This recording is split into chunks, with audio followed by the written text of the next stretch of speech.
hate it when guys. Rest of us. Welcome back to Movie Flix. Today we are going to recap 1987 thriller crime drama movie titled Fatal Attraction. Dan, a married lawyer, gets into an extramarital affair with a colleague, Alex. She gets obsessed with him and tries to sabotage his married life. But before we begin, please consider subscribing to our channel. Now, without wasting any further time, let's begin, shall we? Dan and Beth are a married couple, are the protagonists of this movie. They go to a party as shown when he orders a drink and meets a lovely lady named Alex. They get to know one another and discusses their background and work lives. Alex is an associate writer for a book and he's also a lawyer for the same publishing company. Oddly, it turns out they work for the same company. He decides to depart while she cannot take her graves away from him. The following day, Beth and her daughter Ellen, they intended to travel out of town to see her mother. Dane cannot join them because he has a lot of work to accomplish. Around the meeting table are Dan and few guys from the business affairs department. Then Alex appears announcing that she is the new assistant editor. He's already met her and Alex is making fun of him. It's pouring outside. He intends to return home. He's standing at a curb next to Alex, who is looking for a taxi. She approaches him and they decide to get a drink. They appear to be getting along well since they tell each other stories about their youth. He tells her about his wife's visit to his residence. He takes a bath and then phones his wife. He received a call from Alex. She inquires as to why he departed so quickly and invites him to lunch. He initially refuses, but he persists. And eventually they end up meeting together and having fun. Play with Dan's dog and crack a joke. They both appear to be having a good time. As they eat, she cooks spaghetti for them. She inquires as to how long she has been married and whether or not he has a children. Then they go to express how fortunate he is to have a family. But she wants him to clarify their relationship status. He responds by saying he is married. He simply does not believe it is possible for them. Alex and Dan are naked under the covers in bed. After having sex, he has to return home and she is furious with him. She despises the way he runs away every time they make love and fight before he departs. She sobs and unintentionally hugs him. She flaunts her wrist and he becomes terrified. He attempts to help her with her hands. He decides not to leave and instead will keep her warm for the entire night. It just goes to show how crazy she is.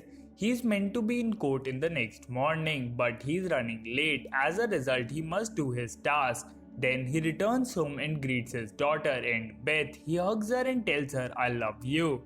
The following day, they go to a large and comfortable residence. As he walks into the office, he has a plan to acquire that house.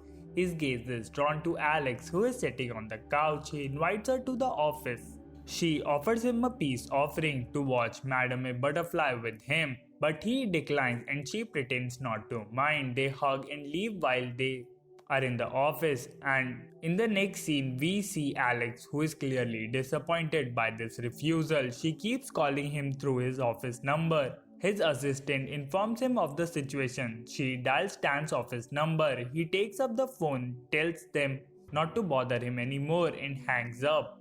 Dan awakens in the middle of the night while they both are having sleeping, agitated by the phone ringing, and it is from Alex. She contacts him and asks him to meet her next day. They ultimately meet because she is nuts. Dan walks aggressively alongside her. Alex refuses to accept the reasons why he left and after having a good time. Despite the fact that only one spent the weekend together, she adores him. As far he is concerned, he thinks that's strange. She surprises him by revealing that she is pregnant, but he initially doubts her. He requests an abortion from her and manages all of the finances. Alex declines, stating that she wants to keep the kid and hopes that they can raise it together. She keeps dialing his numbers. Dan switches his home numbers so she cannot contact him through his number for a while. She is enraged and slams the phone down. He walks through the apartment after work. He is astonished to hear his wife and Alex converse. Beth, who does not even know the reality, is introducing them both. She informs her that they intend to relocate and she responds that she is expecting a child without telling them the truth. Beth offers her new home number before she leaves. She returns on her flat the next day. She cannot take it any longer and he comes around and begs her to quit playing about. It must be halted. She disagrees and continues to terrorize him until he accepts to be responsible for the baby. She had threatened him that she will tell the truth to his wife. He swears to God that he will murder her if she does so.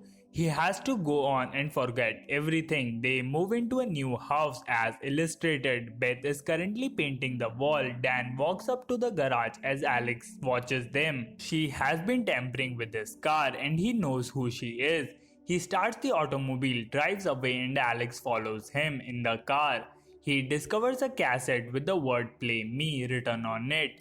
As he moves forward, he hears Alex's despised voice. He then pulls out beside his new house without him realizing she's following him. He goes to a police officer to report what Alex did to him. While he tells them everything, they won't be able to simply apprehend her because they lack evidence. She has just arrived and proceeds to the kitchen to inspect Dan's rabbit, but she hears water bubbling over the cooker. When she opens it, she sees a rabbit scream. Dan needs to discuss what happened with Beth. He claims that he knows about who did it and continues to tell a woman who came to their flat and spoke with her. He admits to having an affair with her and that she is pregnant. Beth is taken aback by what she hears from him, and she begins to wait and fail at him. She requests that he leaves the house. He prepares a little suitcase for travel. He contacts Alex and then tells her that he has told his wife everything. Beth gets up, walks up to the phone and threatens to murder her if she ever comes close to her family. She then hangs up the phone. When Beth comes to pick up her kid from school, her teacher reports that she has been picked by a woman. She panics and looks around to make sure she goes to home. When Ellen isn't there, she keeps looking until she collides with a car. Another time, Alex transports Ellen to the playland and returns her to her house. Dan pays her visit in the hospital. She's laying on the bed, sedated, and she's so helpless and crying that he walks directly into Alex's flat. As she flees from him, she slams her door and he reaches out to grab her. He puts himself on top of her and begins to choke her. He appears to realize she will die and decide to let it go. She stands up and takes a knife to attack him. It's all over now. She smiles as he turns away from her. Beth's condition is improving. She has returned home and chose to take a bath. She is surprised to discover Alex's reflection in a mirror standing behind her. She brings a knife with her and attempts to attack her. Beth shoves her till she collapses. She's screaming out Dan and he comes in a rush. He attempts to drown her in the water. He cannot see anything from her body right now. She's still alive, it turns out. Beth shoots her at the time until she dies. This is where the movie ends. I hope you enjoyed it. As always, until next time.